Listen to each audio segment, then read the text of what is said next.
This is the little brother. And Tim, two things I want to ask you about. First of all, about your Ranger here. What's it like having that? It's pretty cool, man. Yeah? Everybody ought to have one. While you're talking about that, let me shoot this gun. Well, just chill. Now I'm gonna shoot. I'm gonna see if I can hit that gun. So tell me about, what's cool about this? I mean, what kind of engines it got in it and everything? It's got a fuel-injected 700 cc twin-cylinder water-cooled engine. It's just a very powerful little machine. You saw how it pulled you. Oh yeah, pulled me and Tom and Andy all at the top of the hill. A Yeah. little bed. It's good for hunting and stuff. It's actually deer in it. That's probably 5 feet wide and at least 3 feet long, isn't it? 5 feet. You've got to have a pretty good photo to haul it on. Well, tell me about your rifle that you've got here and you're shooting. Mossberg Bolt-Action 223, and it's got the iron sights is one reason I wanted it, but it also will accept the scope. I just wanted to see if I could shoot it with iron sights, kind of get it so shooting good. If I 223. Yeah. Have you got a? Is this one of your shells here? Yeah. Show me what it looked like. Yeah. So this is like what you put in an AR-15. Same exact thing. These are actually military loads. They'll shoot to 5.56 or the 223. So yeah, there's what you got. Awesome. All right, well, let's see what you do with it, brother. I don't know if I'm just trying to get it where I can hit something with it. So how long you had that one? Not long, it's a couple of weeks. Yeah. This first I've shot it. Did you trade for it or something? I bought it new. Brand new. Where'd you buy it? Max Blues. Max Blues, that a local gun dealer here? Yeah. Mitchell County? No, he's Yancey County. Yancey Prices Creek. Okay. Prices Creek store. Prices Creek store. Looks very light. I'm just to check it out. Yeah, it doesn't. It's a plastic or what is this? Kind of polymer? Synthetic stock. Synthetic stock. Don't swell or shrink when it gets wet, Yeah. That makes a difference in your barrel. Sorry. The barrel actually ain't touching you. That's what they call a free floating barrel. Wow. So, like with wooden stocks, when your gun gets wet, Yeah. your wood can swell. Yeah. It'll actually change the way your rifle will shoot. Really? Yep. That's why you see so many of these synthetic stock guns nowadays.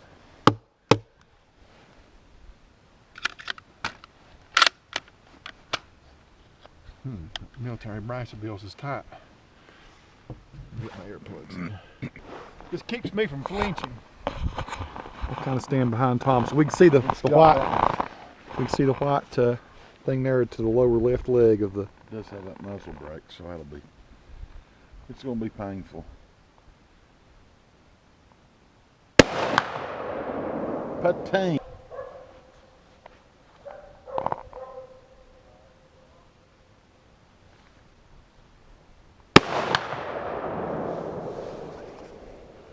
So at 100 yards with open sights, we're hitting a 12-inch gong. That's pretty cool. If you're shooting at a deer or a man, Yeah, true. it's pretty well in the meat.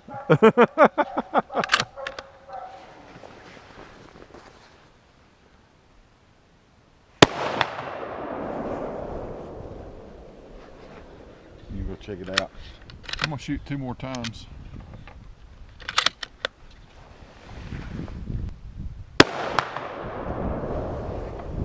Sounds like I'm hitting it every time. Yeah. Did you turn it around or anything? Yeah, I did.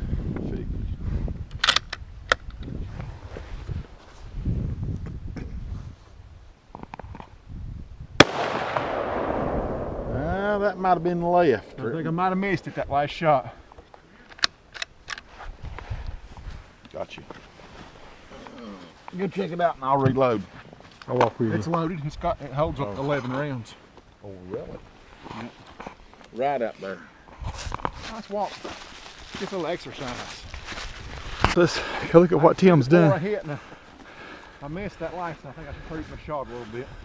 He shot a little low, didn't you, on the last one, I maybe? think I shot to the left, maybe. I don't see where I hit. So the that ground. is what the 223 does. What is that, Tim? Is it steel or is it lead? What is that? The gong. The gong is steel. It's over an inch thick steel. So it's That's gone. a full metal jacket 223. That's It's how gone. far it goes into it. It's gone a good 1/4 inch into it, then expanded. So is that actually the remnants of the bullet, or is the bullet totally gone? I think a bullet's busted up laying here somewhere, probably. Over here's how far a 7mm Magnum will go into it. That's a lot bigger. Yeah. crap. I was shooting some hard And this is bullets. where Tom was hitting with his little 22 Magnum. Yeah, I while shot ago. him when it go to 223 right there. Well, I'm shooting just a bust. that's more than an inch of steel. It looks like it's more like about an inch and a quarter or so, isn't it? It's pretty and a thick. half, Inch and a half, maybe.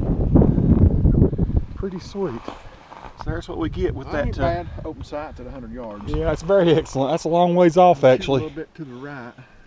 And Andy said you measured it off exactly 100 yards. Yeah, well, from the bench to this Yeah. sign right here, that's just a little shy of 100, probably. So you're probably able to 97 just, yeah. yards, 98 yards. Yeah. I've got a 200-yard mark back there at the back of the field too. What do you try to sight in at usually when you do your scopes? I sight most stuff right here at that's dead on at 100. Yeah. Because you're not ever going to, very rare you're going to get a over 100-yard shot on a deer, right? You know, in this field right here, you could shoot from there to the back end. It would be a 200-yard shot. But in the woods, in a wood situation, it's hard to get over 100 yards. But when I was elk hunting out in Colorado, I was shooting elks from here to the pond. Yeah. And that's why I had this. I zeroed my gun in a little high at 200 because I wanted it to be dead on at 300 yards. But at 300 yards, you got to be a pretty good shot, better than me. Well, there's a lot of things to consider you ain't gotta too. rest, you know, your heart beating. Yeah. You move just a hair. Well, just here, a little bit of wind 300 even. yards, it strays off. Yeah. So you gotta practice. That's why I like practicing. You know, off that bench is fine, but you need to practice just standing up without a bench, sitting on the ground. Yeah. If all you can do is shoot off that bench, it's gonna be pretty tough hunting. Yeah. And killing.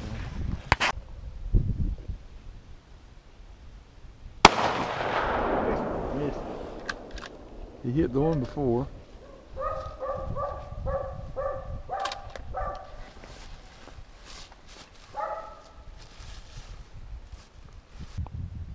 I got it. Heard it.